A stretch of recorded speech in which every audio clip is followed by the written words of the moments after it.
Reel बनाने से शुरुआत हुई जो हत्या तक पहुंच गई। पत्नी को रील बनाने का शौक था। ये रील की तस्वीरें। पत्नी का नाम रवीना।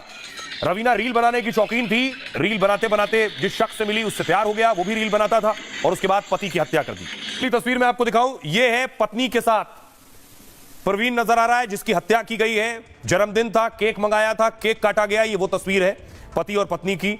इसके बाद पत्नी ने पति की हत्या की। हत्या करने के बाद बोरे में शव को भरा। अगली तस्वीर मैं आपको दिखा रहा हूं, उसके बाद प्रेमी के साथ बाइक से जा रही है। अगर तस्वीरें सीसीटीवी की आप देखें, ये बाइक चला रहा है प्रेमी, प्रेमिका पीछे बैठी है और बोरे में पति का शव है। शव को ठिकाने लगाने के लिए जा रहे हैं। ये उस वक्त की तस्वीर है, सीसीटीवी कैमरे में कैद हुई है। घर की गली से निकले हैं, उसके बाद सड़क पर दूसरा सीसीटीवी है, इसमें कैद हुई। बीच में आपको एक बोरा नजर आ रहा है, इसमें ही पति की बॉडी है, पति का शव है। अब आइए आपको बताऊं कि पुलिस कैसे पहुंची यहां तक। पत्नी ने पति की हत्या कर ठिकाने लगा दिया था, लेकिन पुलिस को कैसे जानकारी मिली? दरअसल प्लान था कुछ इस तरह का। हरियाणा में रील के चक्कर में पत्नी ने पति का मर्डर कर दिया। अपने प्रेमी के साथ मिलकर पहले उसने पति का कत्ल किया, फिर शव को चादर में लपेटकर बाइक से ठिकाने लगाने निकला। प्रेमी बाइक चला रहा था और पत्नी पति की लाश पकड़े पीछे बैठी थी। लोगों की नजरों से बचते हुए दोनों ने शव को नाले में फेंक दिया। 3-4 दिन बाद पुलिस को नाले में शव मिला तो जांच शुरू हुई। पुलिस ने शव की पहचान कराई और सीसीटीवी फुटेज खंगाला। तब रवीना और उसके प्रेमी सुरेश की करतूत का खुलासा हुआ। हिरासत में लेकर पुलिस ने पूछताछ की तो रवीना ने सच बता दिया। भिवानी में 8 साल पहले रवीना की प्रवीण से शादी हुई। शादी के कुछ दिन बाद ही रवीना प्रवीण में अनबन शुरू हो गई। रवीना यूट्यूब वीडियो और रील बनाने की शौकीन थी। पति रवीना की इस आदत से परेशान था तो उसे रोकता था, रील मत बनाओ।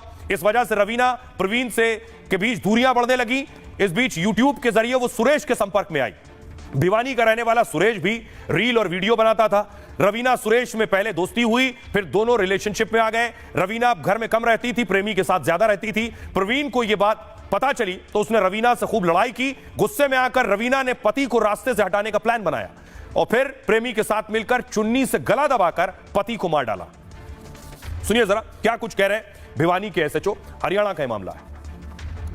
25-26 की रात को इनका आपस में पति पत्नी का झगड़ा हो गया था। जो उसने अपने साथी सुरेश जो भिवानी में ही रहता था उसको टेलीफोन करके बुला लिया और उसके आने के बाद ही इन्होंने इस घटना को अंजाम दिया। मर्डर की जो हमारी इन्वेस्टिगेशन के दौरान पूछताछ के दौरान यही सामने आया कि भाई जो पति पत्नी का जो झगड़ा रहता था कि भाई वो इस यूट्यूब चैनल पर वाले चैनल पे काम करती थी, उस पर ही इनकी आपस में कहा सुनी हो तो तुम्हें में रहती थी। हमने दोनों आरोपियों को गिरफ्तार कर चुके हैं, हमने उसकी पत्नी को भी और उसके साथी सुरेश कुमार को भी।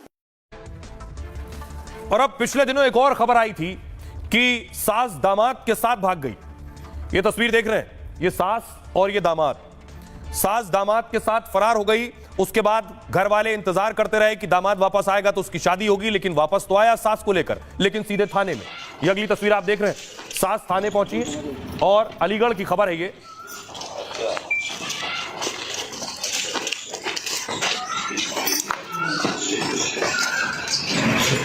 पुलिस पिछले कई दिन से तलाश कर रही थी। 16 तारीख को शादी होनी थी इस लड़के केस की, सास की, इनकी लड़की से।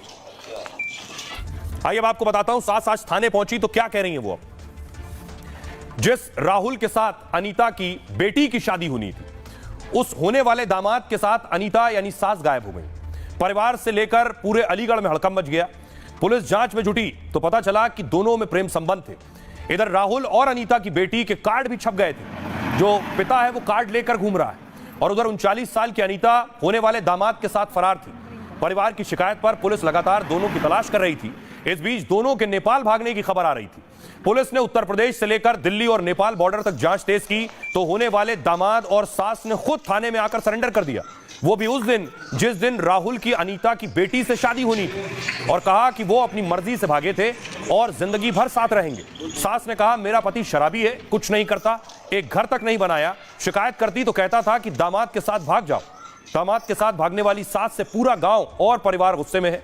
बेटी कहती है हमारे लिए मां मर चुकी है, उससे कोई संबंध नहीं, बस घर से जो पैसा गहना ले गई है पुलिस हमें उसे वापस करा दे। गांव के लोग कह रहे हैं कि अनीता को गांव में घुसने नहीं देंगे, बेमेल रिश्ते से उसने हमारे पूरे गांव का नाम खराब किया है। आइए अब आपको सुनवाता हूं, सुनिए जरा क्या कह रहे हैं दामाद और सास। मरने के लिए मतलब मोहताज हो रही थी। अरे क्यों क्यों? ये मतलब घर वाले मतलब टॉर्चर कर रहे थे। अच्छा, मुझे टॉर्चर कर रहे हैं तो इसलिए ना मैं मर रही हूँ, मुझे लेके जाओ।